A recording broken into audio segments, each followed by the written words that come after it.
Hello and welcome to thebusiness.com. The Institute of Directors Lunch is just over on day one of the Biz Week, and the guest speaker, Gyles Brandreth, is with me now. What do you think of Hull from what you've seen of it? Well, I think Hull is fabulous. I know Hull quite well. The thing to say about the lunch is we've had a lot of fun, actually, and I interviewed some years ago the President of the United States, who was then Bill Clinton.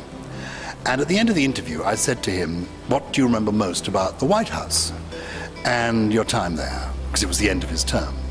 And he said, well, this may surprise you, but the fun I had. I thought, oh my goodness, what is he talking about here? And he said, no. What I mean is, we are allowed to enjoy our lives. And he said, you know, I'm President of the United States, and a lot of it is very serious, very worrying, it's life and death decisions. But actually, it's been an exciting privilege. And what was interesting about our lunch today is, yes, there are, lots of challenges for both the business community and for society in this part of the world, as throughout the United Kingdom. But we are allowed to enjoy ourselves. So we had a good networking lunch. Ideas were exchanged, a good time was had by all, not much wine was taken, a fabulous meal was consumed, and we had a good time. Hull, I love. I've known Hull for many years. One of the curious things about Hull is that you have to come to Hull to know it, because the press has got a sort of caricatured view of Hull, and that sticks a bit. I like the city of Hull, but the countryside around Hull is just fabulous. It's beautiful. So if you come as often as I do, it isn't a surprise. What I think hasn't really changed, but what is interesting for me today is that I find that business is good in Hull, prospering. Some is doing very well, but there are still the underlying problems that go back literally several generations. As people outside of Hull forget, Hull was the most bombed city in England during the Second World War. And as a consequence of that, yes, there was rebirth, renewal, but also some of the largest estates in Europe were built in Hull. And built into the design of those estates were social problems that still are manifesting themselves. And the real challenge is to get the prosperous parts to join up with the disenfranchised parts. And what I found inspiring about some of the conversations I've had during the lunch here with business people is that they're looking at actual effective ways in terms of education, training, getting urban technology colleges to this part of the world where one can make a difference about this sort of thing, not just make a noise. But will it become increasingly difficult as the public purse strings tighten? Will it become increasingly difficult for the private sector to be able to continue that joining up? Well, I don't know that it's necessarily only to do with money. I think it's actually more because, for example, Siemens coming here, if they do with their, the offshore renewable energy that they want to create, they'll be doing that for commercial reasons. That's why they're doing it. It's irrelevant, really. That they won't do it unless they think it makes commercial sense for them. So, whether one is an enterprise zone or not, and I'm sure you will again.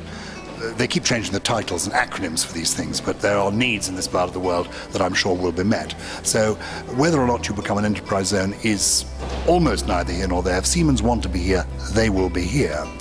If they are here, they will require a good workforce.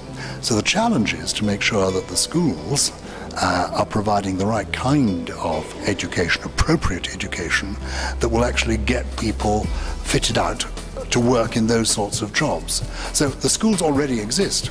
It's actually adjusting them to make sure they're the right kind of schools. We spoke at the launch this morning. I know you wouldn't have heard, but we spoke this morning and heard a lot about people saying Hull is a great place, but actually doesn't shout about itself out of the community enough. Is that? Do you think that's right?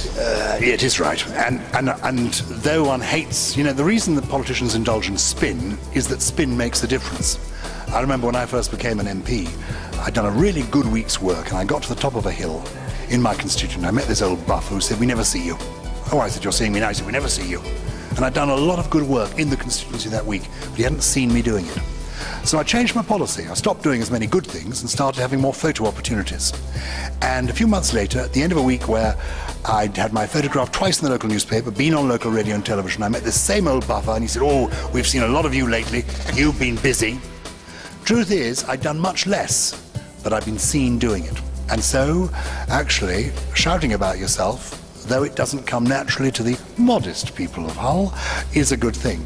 Do you remember a generation ago, Glasgow had the Glasgow's Miles Better campaign? And actually, Glasgow was always a good place. But the campaign, lots of advertisements in London of all places, made people think, oh, Glasgow's miles better, is it? Is it changed? And it made them think about it. And the truth is, people don't think about Hull, you know? But in fact, getting to Hull is now incredibly easy. I came up on the train. Hull has its own train service now, direct from King's Cross, couple of hours. Very good service, on time, very friendly service, lovely food, etc. You can get to Hull, you can get around Hull. It's got, you know, you've got some dangerous clubs and the spirit of Philip Larkin. So there's something to satisfy you at whatever end of the market you're interested in. Well, it's been a great pleasure having you in. Yeah, so I am all in favour of Hull. It's exciting. It's the most dynamic part of the United Kingdom. This is the beginning of Biz Week, and we're off to see the biz, the wonderful biz of Hull. We've got to come up with a slogan, Blair. What's the slogan going to be? If it starts like this, how on earth is it going to finish? Yeah, maybe controversial.